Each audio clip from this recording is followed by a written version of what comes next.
Ceren Mutfak'ta kanalıma hoş geldiniz. Bugün sağlıklı ve pratik bir kahvaltı hazırlayacağım kendime. Sizlerle de paylaşmak istedim. Malzemelerimiz Activia Yoğurt, 1 adet muz, cevizim vardı ama bitmiş. Ceviz kullanmak istiyordum. Maalesef yok. Tarçın olmazsa olmaz. Badem, chia tohumu. Ben hepsini kullanmayacağım bu kuru meyvelerin. Burada kuru üzüm var, burada yaban mersini var, burada kuru kayısı var.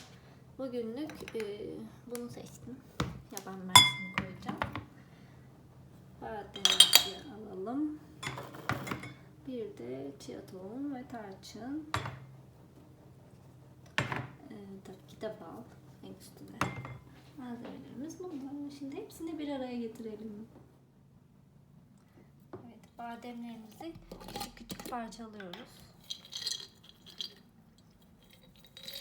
Eğer cevizim olsaydı onu da yapacaktım. Tabii böyle aynı şekilde.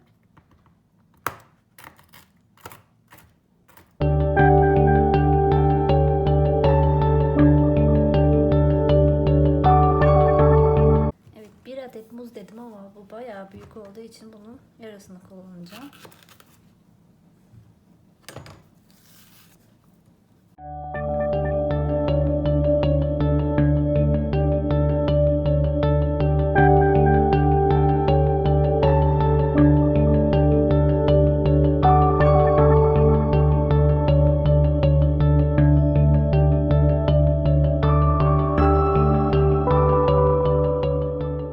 Kahvaltımız bu kadar.